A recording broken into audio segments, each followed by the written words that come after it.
Go see JB. Go see JB. Go see JB. Come see JB, y'all. Go see JB. All right, everybody. This is JB with Go See JB, and today we're going to talk a little bit about financing. This is calculator.net. As you can see, this is an auto loan calculator, and this pretty much makes it real easy for you to figure out what exactly you're going to be financing, what your monthly payments will look like.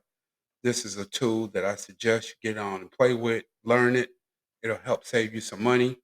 I guess what we're going to do is start out with a different amount here. We're going to start out with, let's say, $35,000 as the amount that the car costs. We're going to do it on 60 months. Most people are doing 72 months now just to try to get a lower payment. Interest rate is definitely not going to be 5%. Let's say this is a used vehicle. Interest rates could be as high as 10% or 12%. So we put that in there. Cash incentives are zero.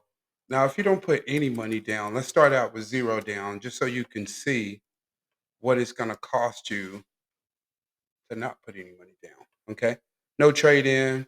We're going to pick Texas as the state. That's where we are for our taxes. Texas is about 6.25%. I think they round up to 7, even if you put 6.25. Let's see if that works. Now, title registration and other fees is about $2,000. We can roll this into the loan by simply clicking right here and include all fees and loan. Then when we hit the calculate button, it's going to basically tell us what we can expect monthly for a payment with zero down on 72 months.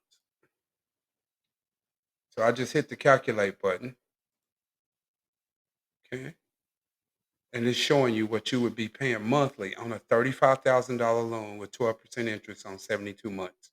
Your payment would be 7,006 I mean, I'm sorry, $766.12 on 72 months at 12% interest. Now your sales tax is about $2,187. That's also being financed into the loan. You're not putting any money down or anything of that nature. So if you look at the total of 72 loan payments, you're looking at about $55,160.87. The total of the loan interest. This is where a lot of people get caught up because they're not real familiar on what the loan interest is costing them on the loan. Yeah, the loan with the tax title and license was 39,000. That's the complete amount of the car, almost 40 grand.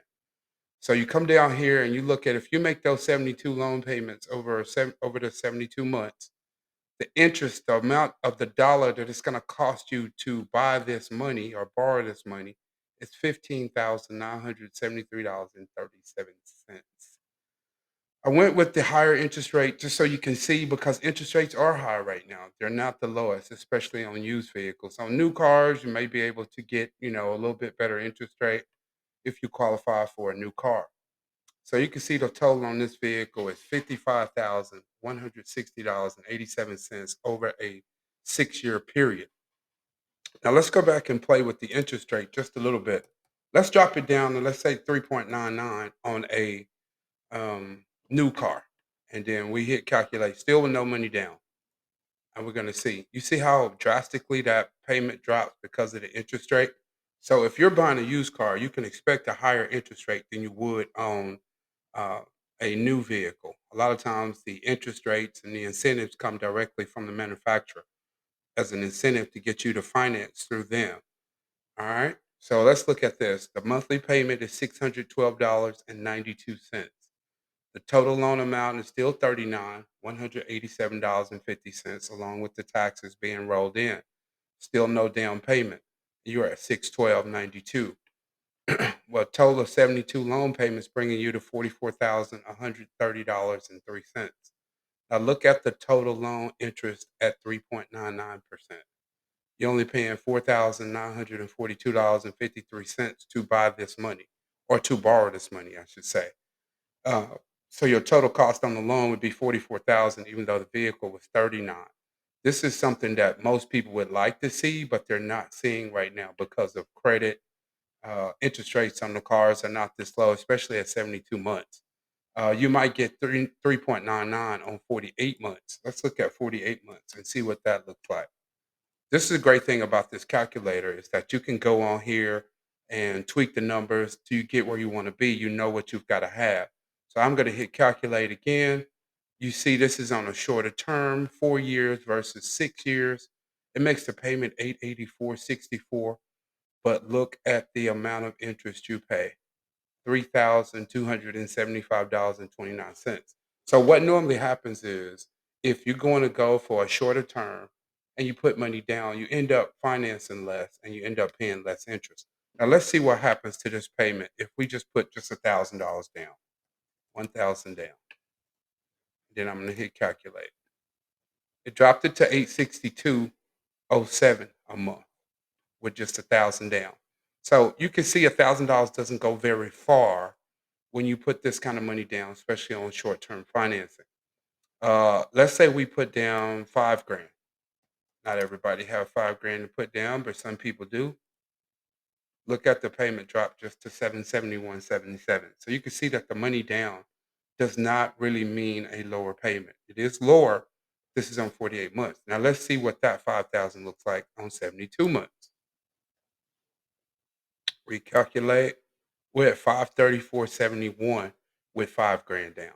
So the longer you go, the more you put down, the better it is for you, and you still end up paying less interest. So yes, it's good to put money down. A lot of people, oh, don't put no money down. My credit's perfect. That's great if that's what you want to do. But there are some people who need to put money down so they can get this more manageable and keep it into a place where they can really afford it each month. So this is very important to pay attention to is your monthly payment, how much you put down, what are you financing, how long you're going to finance it, the interest rate that you're going to receive. Now, let's say that you could get 8% on 72 months. Let's see the difference here with 5 grand down. Not a vast difference, but it does make a difference because the interest rate is higher. You're at 599.42 now. Even with the 5 grand down, it's still costing you $8,970.87. So the higher the interest rate go, the more it's going to cost you to borrow that money or use that money for the duration of your loan. Uh, Please get familiar with this. I think this is a great tool if you're going out to buy a car. Have all this information already ready to go. It makes it easy. If you like the video, please share it, like it. Leave me some comments in the comment section below. Okay, guys, that's my time for the day. Join us next time when we talk about lease versus purchase. Lease versus purchase. Don't forget to leave us comments in the comment section, like and subscribe to this video, and we will holler at you later. Peace.